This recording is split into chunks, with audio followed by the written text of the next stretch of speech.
February 17, 2026. 16 days after Nancy Guthrie disappeared from her Tucson home. 16 days of forensic analysis, digital reconstruction, and the painstaking examination of every frame of the FBI footage showing a masked individual at her property. 16 days during which investigators have been building a case piece by piece, evidence point by evidence point, connection by connection. And then Sheriff Chris Nanos makes an announcement that changes the entire investigative trajectory in a single moment. The backpack. The black backpack visible in the footage, carried by the masked figure approaching Nancy's camera at 1:47 in the morning, has been identified. Not just generally, not just as a backpack of a certain size or color. Specifically, it is an Ozark Trail Hiker Pack, 25-liter capacity, and it is sold exclusively at Walmart stores. Exclusively. That single word transforms a piece of evidence from an interesting detail into a traceable thread that leads backward through the entire infrastructure of modern retail. Because when a piece of equipment visible in footage of a crime is sold exclusively through a single national retail chain, that piece of equipment becomes something investigators can track from the crime scene all the way back to the moment someone walked into a store and purchased it. And that purchase, in the digital age we live in, creates a record, a data point, a connection between a product and a person that can be subpoenaed, analyzed, and used to identify who bought it, when they bought it, and where they bought it. The backpack was the only clothing item that Sheriff Nanos said had been definitively identified from the FBI footage. Everything else the person was wearing, the other items of clothing visible in the frames that have been released publicly, may have been purchased from Walmart but is not exclusively available there. The mask could have come from anywhere. The gloves could have come from multiple retailers. The other clothing items could have been purchased at dozens of different stores or online from hundreds of different vendors. But the backpack is different. The backpack is unique to one retailer, and that uniqueness is what makes it the investigative breakthrough that could solve this case. This is the story of how a single piece of equipment, chosen perhaps for its practicality or its affordability, or simply because it was available on a shelf when someone needed a backpack, became the mistake that could unravel everything. This is the story of how modern retail surveillance and purchase tracking technology can turn a backpack into a roadmap leading directly to the person who wore it. This is the story of how DNA evidence recovered from a discarded glove can create a genetic fingerprint that identifies someone with scientific certainty.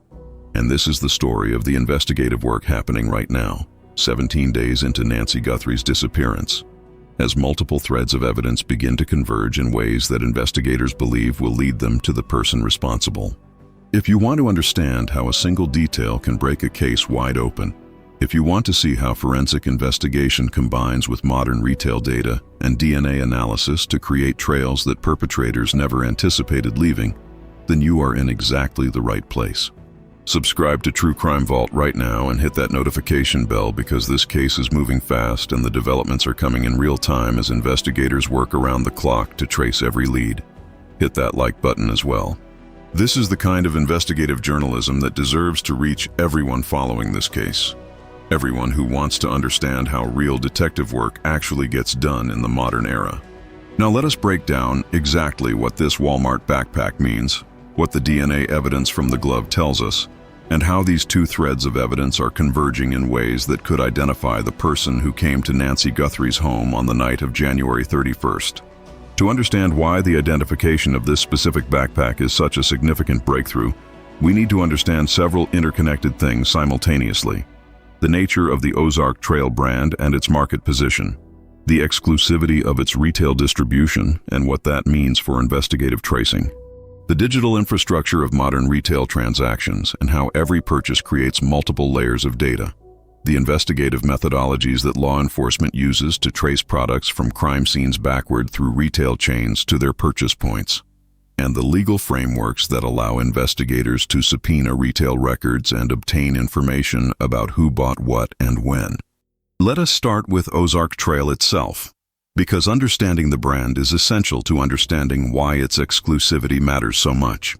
Ozark Trail is Walmart's proprietary outdoor recreation brand, launched in the early 2000s as a budget-friendly alternative to more expensive outdoor equipment brands like North Face, Patagonia, and REI's house brand.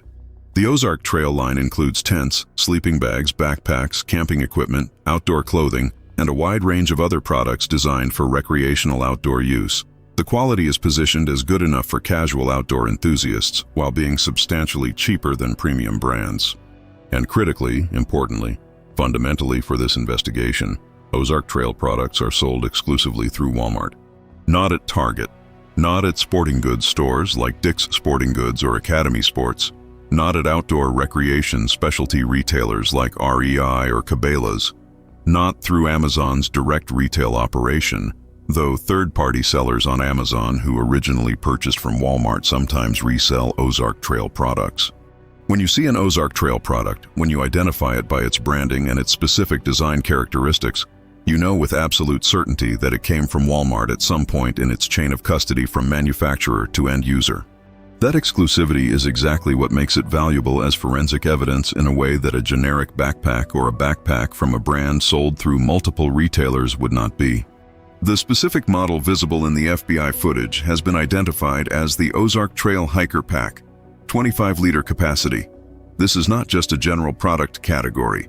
This is a particular model with particular design characteristics, with a particular SKU, a stock keeping unit number that identifies it uniquely within Walmart's massive inventory management system. Every backpack of this specific model that Walmart has ever sold, at any location, at any time since this model was introduced, is tracked through that SKU. Every time one of these backpacks is sold at any Walmart location anywhere in the country, that sale generates a transaction record that includes the SKU, the date and time of sale, the location where the sale occurred, and depending on the payment method, potentially the identity of the purchaser. This is the investigative reality of modern retail in the 21st century. Every purchase creates data.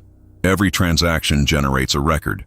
And that data, that record, when it becomes relevant to a criminal investigation, can be subpoenaed through the legal system and analyzed by investigators to identify patterns, to track products, and to connect specific items visible at crime scenes to specific individuals who purchased them. Sheriff Nanos stated publicly that his department is working with Walmart management to develop leads based on this backpack identification. What does that cooperation look like in practical investigative terms? What is actually happening right now as investigators and Walmart's corporate security teams work together to trace this product? Let us walk through the process step by step, because understanding the mechanics of retail investigation matters for understanding both what investigators can learn and what the limitations of this approach might be. The first step is the subpoena. Law enforcement, working with prosecutors, prepares a subpoena directed to Walmart's corporate legal department, requesting transaction records for the Ozark Trail Hiker Pack, 25-liter capacity, for a specific geographic area and a specific time frame. The geographic area would likely be defined as the greater Tucson metropolitan area, possibly expanding to include all of Pima County or even southern Arizona more broadly, depending on how wide investigators want to cast the net. The time frame is a judgment call based on how long investigators believe the backpack might have been in the possession of the person who wore it to Nancy's home. If the backpack looks new in the footage, you focus on purchases in the weeks or months immediately before February 1st. If it looks worn and used, you expand the time frame to include purchases from the past year or even longer. Walmart, upon receiving a properly executed subpoena, is legally required to comply by producing the requested records. Given the high-profile nature of this case and the fact that Sheriff Nanos has publicly stated that Walmart is cooperating, it is likely that the company is treating this request as a priority and moving quickly to compile and produce the data. Walmart's inventory management systems are sophisticated and comprehensive. They can query their databases for every transaction involving the specific SKU across all stores in the defined geographic area during the defined time frame and produce a detailed report of every single sale. That report, when it comes back to investigators, will include several categories of information for each transaction: the date and time the purchase was made, the specific Walmart location where it occurred, the register number or checkout lane where the transaction was processed, the total transaction value if other items were purchased at the same time, and critically, depending on the payment method, potentially identifying information about the purchaser. Credit card and debit card purchases are the most valuable from an investigative standpoint because they create a direct, unambiguous link between a product and an identified individual. When you purchase something with a credit or debit card, the transaction record includes the name on the card number which can be traced back to the account holder, the billing address associated with the account, and potentially additional information depending on how the card was used and what data the payment processor captured. If the Ozark Trail Hiker Pack visible in the FBI footage was purchased with a credit or debit card at any Walmart in the Tucson area during the relevant time frame, investigators will know exactly who made that purchase, where they live, and what other items, if any, they bought at the same time. Cash purchases are more complex but not impossible to trace. A cash transaction does not create the same direct link to an identified individual that a card transaction does, but it still creates data. The transaction still occurred at a specific time and place. The register still recorded the sale. And critically importantly, Walmart stores have extensive security camera coverage of their checkout areas. Every cash register, every self-checkout station is monitored by security cameras that record continuously and that retain footage for varying periods of time depending on the specific store's policies and storage capacity. If investigators identify a cash transaction for the Ozark Trail Hiker Pack that occurred within their time frame and geographic area of interest, they can request the security footage from that store for the date and time of that transaction. They can watch who was at the register when the backpack was purchased. They can see the person's face if they were not masked in the store. They can observe their clothing, their build, their height, their physical characteristics. And they can potentially use facial recognition technology, though this remains legally and technically complex, to attempt to match the face captured in the Walmart footage to faces in law enforcement databases or to any other photographic or video evidence connected to the investigation. There is also the possibility of purchases made through Walmart Pay, which is Walmart's proprietary mobile payment system.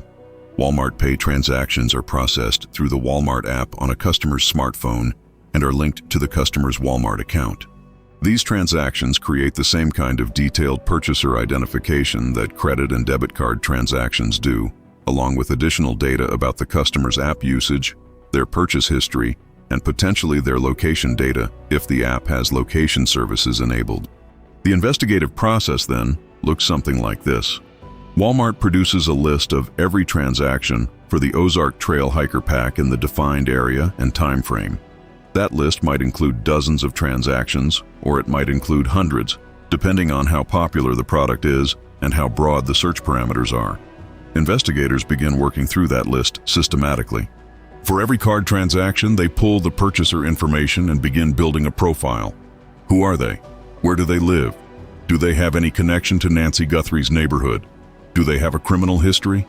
Do they match the physical description of the person in the FBI footage? For every cash transaction, they request security footage and attempt to identify the purchaser visually. As the list of purchasers develops, investigators cross-reference it against everything else they know about the case. And this is where the investigative power of the backpack identification becomes truly significant, because it is not just about creating a list of names. It is about creating a list of names that can be compared against other evidence to find the connections that matter. Do any of the names on the Walmart backpack purchase list also appear on the 40-person list that FBI agents have been taking to gun stores in the Tucson area? If so, that is a connection worth investigating deeply. Do any of the names have addresses in or near the Catalina Foothills neighborhood where Nancy lived? That could indicate local knowledge of the area. Do any of the names work in occupations that might have given them legitimate access to Nancy's address, such as delivery drivers, service workers, utility employees? That could explain how they knew the layout of her property and the location of her cameras. Do any of the names have previous arrests or convictions for crimes involving violence, burglary, home invasion, or related offenses? That criminal history becomes relevant context for assessing whether they are capable of what the evidence suggests happened at Nancy's home. Do any of the names connect to people who have already been investigated as part of this case? To associates of persons of interest? To individuals who came up in other contexts during the investigation? And critically, do any of the names match or connect to the DNA evidence from the black glove found not far from Nancy's home? This brings us to the second major development that emerged on February 17th, and it is a development that runs parallel to the backpack investigation, and that has the potential to converge with it in ways that could produce definitive identification of the person responsible. A black glove was found in the vicinity of Nancy's home, not inside the residence itself, not at the immediate scene where the blood evidence was documented, but nearby, close enough to the property that investigators believe it may be connected to the events of the night of January 31st and the early morning of February 1st. And critically, importantly, in a way that makes this piece of evidence potentially transformative, the glove appears to match one of the gloves worn by the suspect visible in the FBI footage. Think about what that match means. The FBI footage shows a person wearing gloves. Dark gloves. Gloves worn to prevent fingerprint deposition. Worn as part of the deliberate forensic evidence management that the mask and the other precautions reflect. And now, investigators have recovered a glove from near the scene that appears to match the gloves in the footage. That is not coincidence. That is evidence that connects the person in the footage to a physical object that was present in the real world, that was worn and then discarded, and that can now be subjected to every form of forensic analysis that modern science makes available. The glove is currently undergoing DNA testing. The interior of a glove worn for any period of time will contain biological material from the person who wore it. Skin cells that slough off naturally, sweat that accumulates during wear, potentially other biological materials depending on what the person was doing while wearing the glove and what they came into contact with. All of that biological material contains DNA, and modern forensic DNA analysis can extract usable genetic profiles from remarkably small amounts of biological material, amounts so small that they are invisible to the naked eye. The process of DNA extraction from fabric evidence like a glove involves several steps. The fabric is examined carefully for areas most likely to contain biological material, typically the interior surfaces that were in direct contact with skin. Samples are taken from those areas through swabbing or cutting small sections of fabric. The samples are processed through a series of chemical treatments designed to break down the cellular material and release the DNA. The DNA is then amplified using a technique called polymerase chain reaction, or PCR, which creates millions of copies of specific segments of the DNA that are useful for identification purposes. Those amplified segments are analyzed to create a DNA profile, a genetic fingerprint that is unique to the individual whose biological material was in the glove. That profile, once created, becomes one of the most powerful pieces of evidence available to investigators. It can be compared directly to the DNA of anyone investigators want to check. If you are on the Walmart backpack purchase list and investigators want to know if you are the person who wore that glove, they can request a DNA sample from you, either voluntarily or through a court order if they have probable cause, and compare it to the glove profile. If it matches, that is scientific proof that you wore that glove, or at minimum that your biological material was inside it. If it does not match, you are excluded as the source. But here is where the investigative process has become complicated in ways that reveal tensions between different law enforcement agencies and different approaches to evidence processing. The glove was sent to a private forensic laboratory in Florida for DNA testing rather than being processed through the FBI's own laboratory system. According to sources speaking to News Nation, this decision is causing what they characterized as unnecessary delays in getting the DNA profile entered into the FBI's CODIS database. CODIS, the Combined DNA Index System, is the FBI's national DNA database. It contains DNA profiles from convicted offenders, from arrestees in states that allow collection of DNA at arrest, from unidentified human remains, and from evidence collected at crime scenes. When you create a DNA profile from crime scene evidence, entering it into CODIS allows you to search the database for matches. If the person whose DNA was in that glove has ever been arrested and had their DNA collected, if they have ever been convicted of a crime that required DNA submission, if their DNA is in CODIS for any reason, the match will be immediate and the identification will be definitive. But the FBI does not accept DNA submissions directly from private laboratories. This is a matter of policy, of quality control, of maintaining standards for what data enters the national database. The DNA profile extracted from the glove in the Florida laboratory cannot be uploaded directly to CODIS by that lab. Instead, the data has to be sent back to the Arizona State DNA database system first. Arizona uploads it to their state system, then the state system shares it with CODIS. Only then does it become searchable against the millions of profiles in the national database. That round trip, Tucson to Florida for processing, Florida back to Arizona for state database entry, Arizona to CODIS for national searching, adds time. According to the News Nation source, if the glove had been sent directly to the FBI laboratory in Quantico, Virginia, the DNA could have been processed and entered into CODIS within a single day. The decision to use the private lab, whatever the reasons for it, has added delays to a process where time matters enormously, because every day Nancy remains missing is another day of uncertainty, and another day when her medical needs are not being met. The Pima County Sheriff's Office pushed back against this characterization, stating that the FBI agreed to the decision to send the DNA to the private lab. So there is clearly disagreement, or at minimum lack of clarity about whose decision this was and whether it was the right call. But regardless of the procedural complications and the finger-pointing about delays, the fundamental reality is that the DNA profile is being created. It will be entered into CODIS, and when it is, investigators will have one of the most powerful identification tools available to modern law enforcement.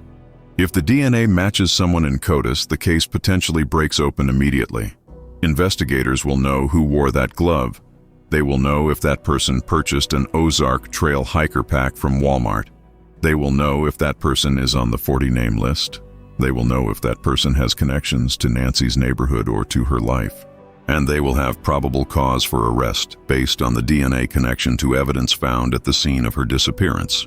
If the DNA does not match anyone in CODIS, which is statistically the more likely outcome given that most people do not have their DNA in the database, investigators still have options. And those options have become increasingly powerful in recent years through the development and refinement of forensic genealogy techniques. Forensic genealogy, sometimes called investigative genetic genealogy, is the methodology that has solved dozens of cold cases in the past several years by using DNA evidence in ways that go far beyond traditional CODIS matching.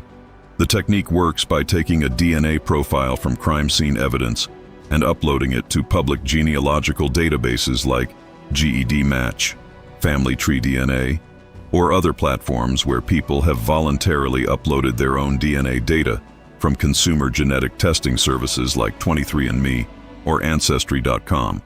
When you upload crime scene DNA to these databases, you are not looking for an exact match to the perpetrator. The odds of the perpetrator themselves having uploaded their DNA to a public genealogy site are vanishingly small. Instead, you are looking for relatives, cousins, second cousins, third cousins. People who share genetic markers with the perpetrator because they share a common ancestor somewhere in their family tree. The database returns a list of genetic matches, people whose DNA shows varying degrees of similarity to the crime scene profile, along with estimates of how closely related they are likely to be. From there, the work becomes a combination of genetic analysis and traditional genealogical research. Forensic genealogists take the list of genetic matches and start building family trees. They use the genetic data to understand how the matches are related to each other and to the unknown person whose DNA came from the crime scene. They use genealogical records, birth certificates, marriage records, obituaries, census data to trace family lines backward and forward through generations. They construct large, complex family trees that show how all the genetic matches connect to common ancestors. And then they work forward from those common ancestors to identify individuals in the current generation who fit the profile of the suspect. They look for people of the right age, the right geographic location, the right physical characteristics if those are known from other evidence. They narrow the pool of potential suspects from hundreds of descendants of a common ancestor down to a handful of individuals who match what is known about the perpetrator. Once that narrowing is complete, investigators can obtain DNA samples from those individuals, either through voluntary submission, through surreptitious collection of discarded items like coffee cups or cigarette butts that contain DNA, or through court-ordered samples if probable cause can be established. They compare those samples directly to the crime scene DNA, and when they find the match, they have their identification. This technique has been used to solve cases that were cold for decades. The Golden State Killer case in California, which involved a serial murderer and rapist whose crimes spanned from the 1970s through the 1980s, was solved through forensic genealogy in 2018 after law enforcement had been unable to identify him for more than 40 years. Numerous other murder cases, rape cases, and violent crime cases have been solved through the same methodology. The technique is powerful. It works. And in a case where investigators have footage of the suspect, where they know approximate height and build, where they potentially have retail purchase records to cross-reference, forensic genealogy becomes an extraordinarily effective tool. If the glove DNA does not match CODIS, forensic genealogy is almost certainly the next step. And given the resources being devoted to this investigation, the FBI's involvement, the national profile of the case, it is likely that genealogists are already preparing for that possibility, that they are already planning the approach they will take when the DNA profile becomes available, that they are ready to move quickly to use every available tool to turn that genetic evidence into identification. Now, let us examine the other major developments that emerged on February 17th. Because the investigative picture is expanding in multiple directions simultaneously, and understanding all of those directions is essential to understanding where the case currently stands. FBI agents have been visiting gun stores in the Tucson area with a list of 40 names and photographs. They are going to these stores in person. They are showing employees the list. They are asking whether any of these 40 individuals have been customers at the store, whether they have purchased firearms, whether they have asked questions about weapons, whether employees remember them or have any observations about them. This tells us several critically important things about where the investigation is right now and how investigators are working the case. First, and most fundamentally, investigators have developed a list of 40 specific individuals who are persons of interest. These are not random names.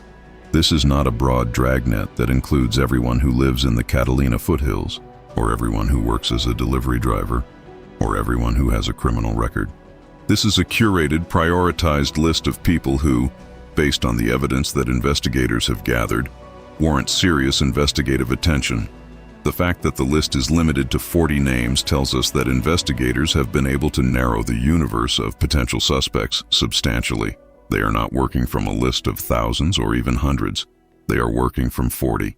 How did those 40 names get on the list? The public record does not tell us explicitly, but we can reason from what we know about the investigation. Some names might have come from early Walmart backpack purchase records if investigators got preliminary data before the full subpoena was executed. Some names might have come from interviews in Nancy's neighborhood, from canvassing that identified people who were seen in the area or who had some connection to the location. Some names might have come from digital evidence, from analysis of who was in cell tower range during the critical time frame, from geofencing warrants that identified phones that were near Nancy's property between 1:47 and 2:28 in the morning. Some names might have come from the detention and questioning of Carlos Palazuelos and from whatever leads developed through that investigative thread. Some names might have come from tips called in by the public, from people who recognized something in the FBI footage or who had suspicions about someone they knew. The 40-name list represents the convergence of multiple investigative threads, the synthesis of everything investigators have learned across more than 2 weeks of intensive work. Second, the fact that FBI agents are asking specifically about gun purchases tells us that the firearm visible in the FBI footage is a significant focus of the investigation. Investigators want to know if any of the 40 people on their list purchased a gun recently. They want to know what type of gun. They want to know when the purchase occurred. They want to know if there is anything about the purchase that stands out, anything that employees remember, anything that connects to the weapon visible in the footage. Gun purchases from licensed firearms dealers are heavily regulated and documented. Federal law requires background checks for purchases from dealers. Those background checks are processed through the National Instant Criminal Background Check System, or NICS, and they create a permanent record that the FBI maintains. The record includes the identity of the purchaser, the date of the purchase, and the specific firearm being purchased, including make, model, and serial number. If any of the 40 names on the FBI list purchased a firearm from a licensed dealer in the Tucson area, in the time frame relevant to this investigation, that purchase is documented and traceable. But the FBI agents are not just pulling transaction records. They are going to stores in person. They are talking to employees. They are asking for human observations and memories. Why do this if the transaction data is already available through NICS records? Because people remember things that databases do not capture.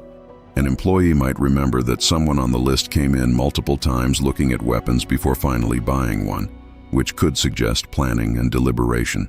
An employee might remember that someone asked unusual questions about concealment, about noise suppression, about stopping power, questions that seemed odd in the context of a normal purchase. An employee might remember that someone seemed nervous, agitated, or otherwise behaved in a way that stood out.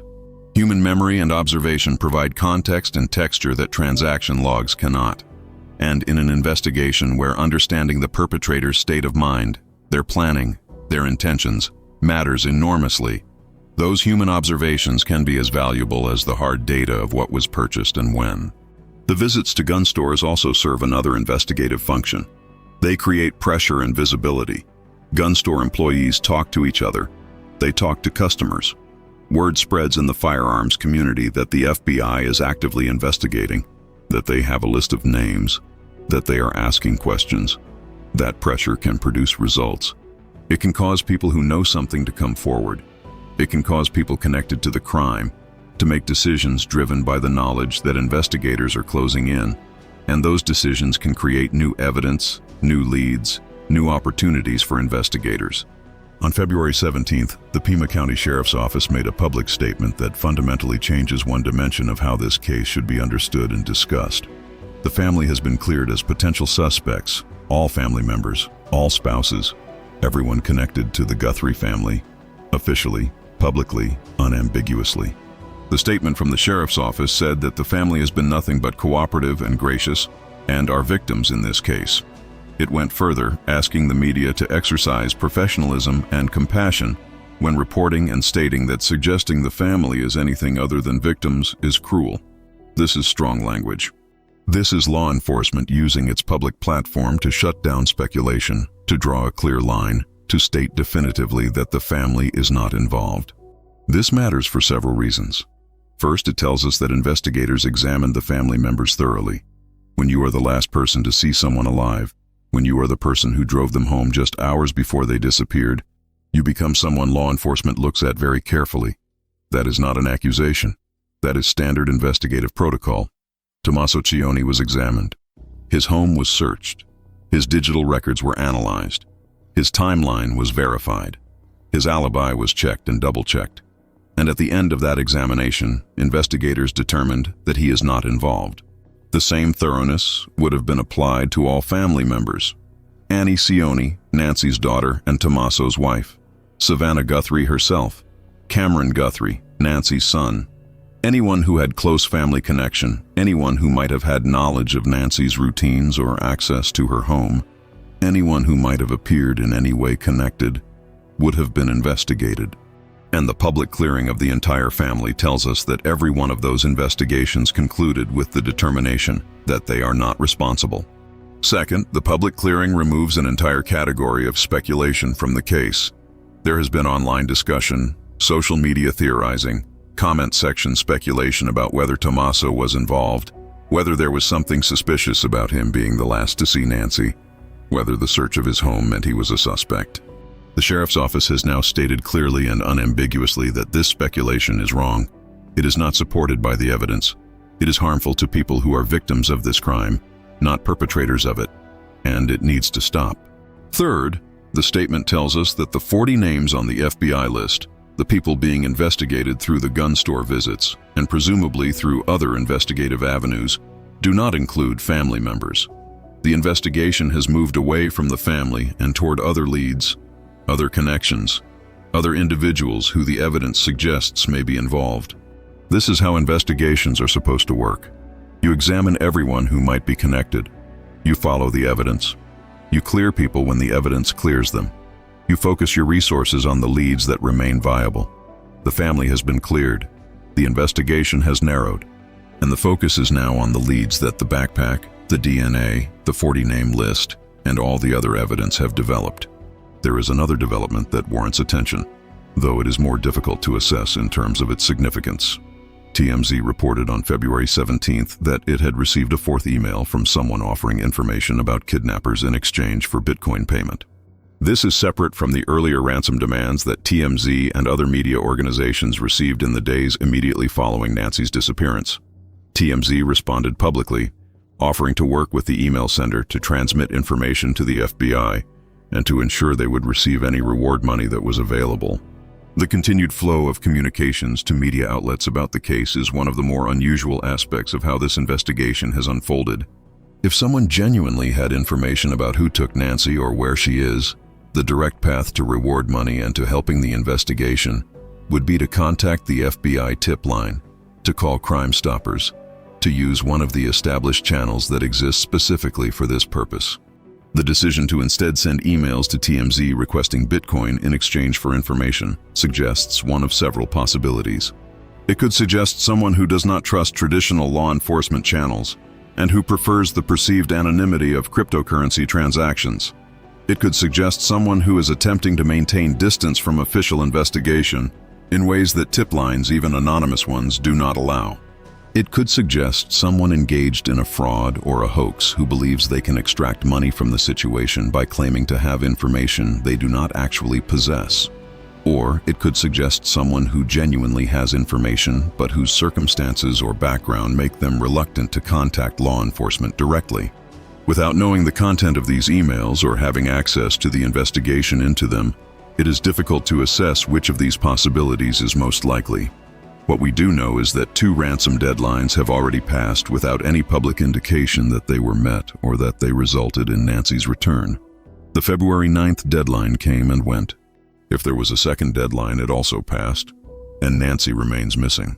The passage of those deadlines without resolution tells us something about how investigators are assessing the ransom communications. If law enforcement believed with high confidence that the ransom demands were genuine and that paying them would result in Nancy's safe return, there would have been significant pressure to meet those deadlines. The fact that they passed suggests either that investigators do not believe the communications are from someone who actually has Nancy, or that they have made the professional judgment that engaging with the ransom demands is not the most productive path to finding her. The investigative focus appears to have shifted, particularly after February 17th, from the ransom narrative to the forensic and evidentiary narrative. The backpack, the DNA, the 40 names, the gun store visits. These are concrete investigative leads based on physical evidence and traceable connections. They represent the kind of methodical detective work that actually solves cases, as opposed to the uncertainty and the gamesmanship of trying to negotiate with potentially fraudulent ransom demands.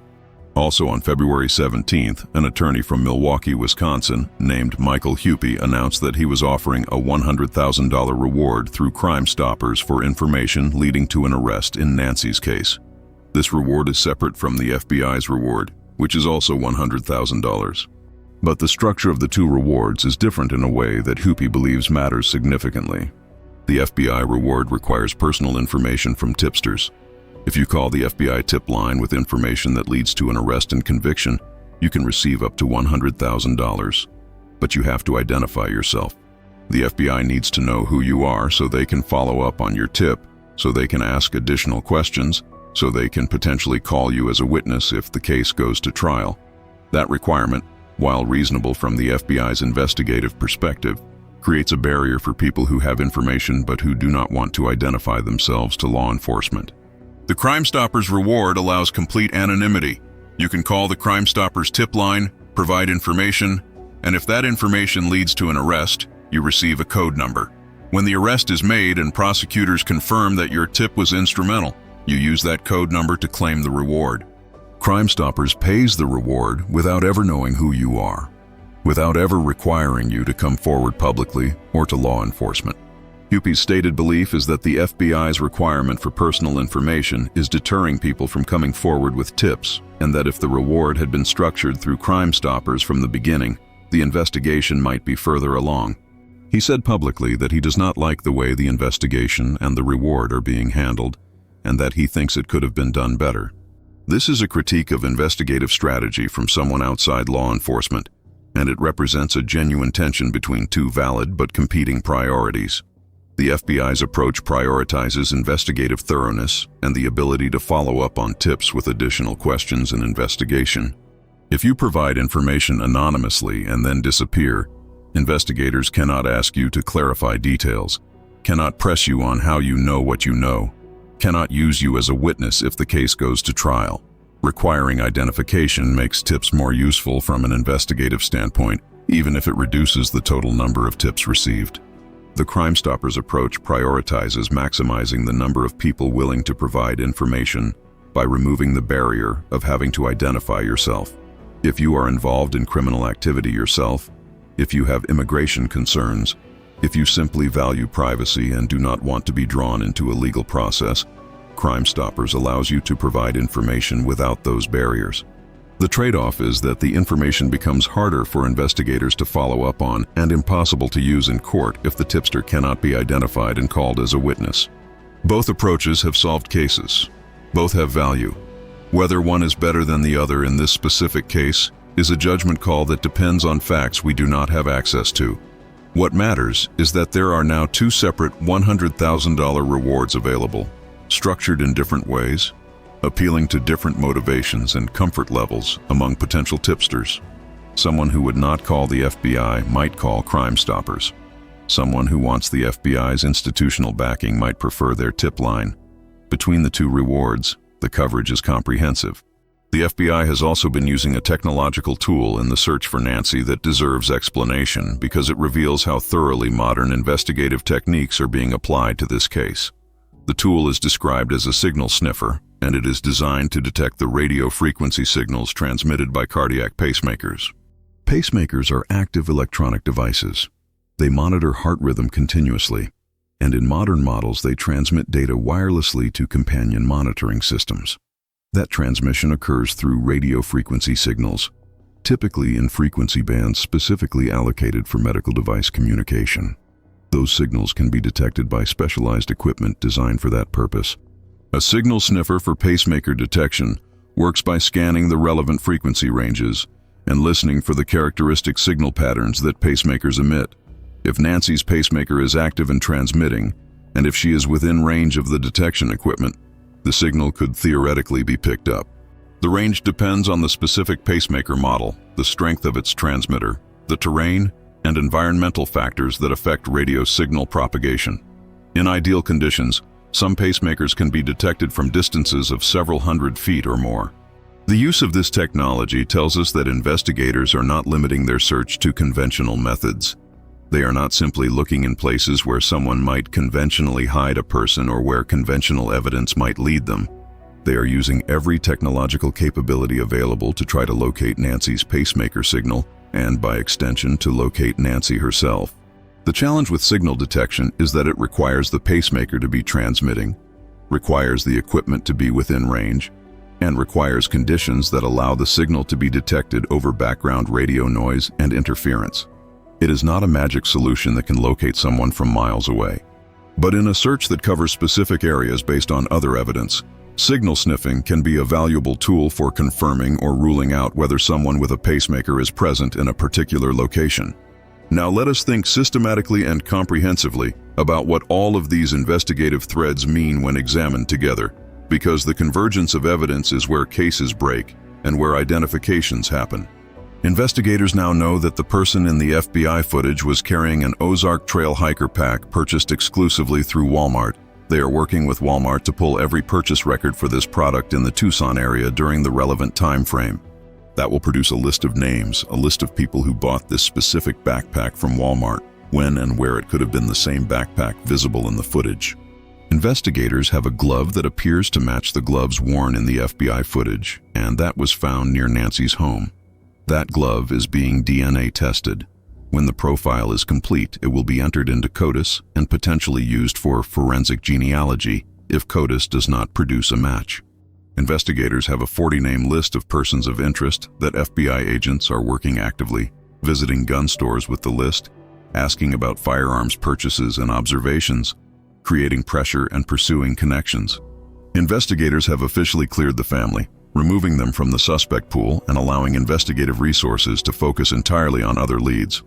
Investigators are receiving ongoing communications claiming to have information about the case, communications they are evaluating for credibility while continuing to work the forensic evidence.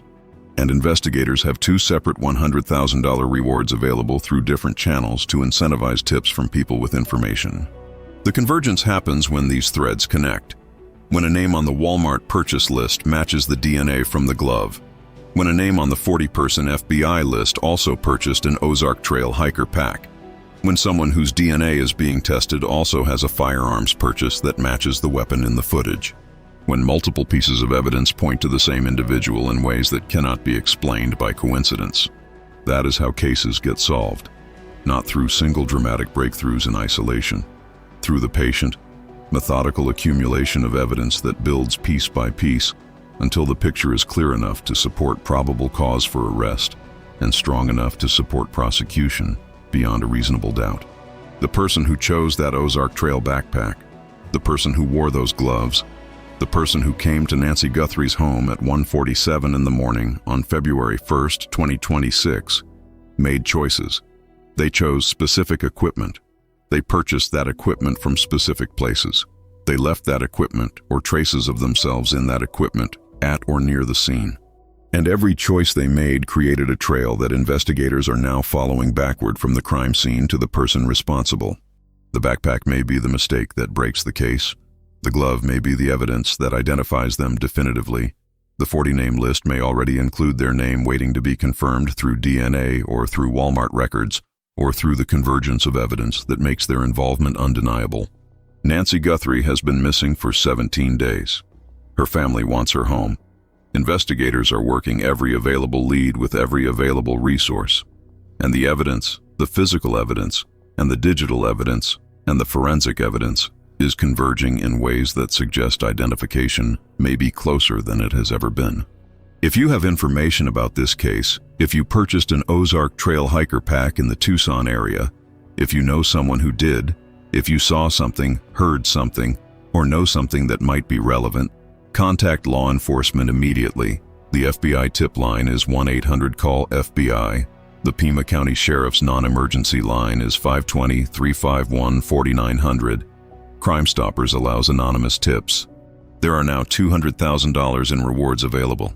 Information that seems small to you might be the piece that connects everything. Subscribe to True Crime Vault and hit that notification bell. This case is moving in real time and we are covering every development as it breaks. Hit that like button and share this with everyone following this case. The backpack identification represents a turning point, and understanding what it means and where it leads is essential to understanding how this investigation reaches its conclusion. Leave your thoughts below. Do you think the Walmart records will lead to identification? How significant is the DNA evidence from the glove? What do you make of the 40-name list and the gun store visits? This community engages with these cases at a serious analytical level, and the conversation here matters. Nancy Guthrie deserves to be found. The evidence is there. The trails are being followed. And justice, patient and methodical and built on evidence, is how cases like this get resolved. True Crime Vault will be here documenting every step until this case reaches its conclusion.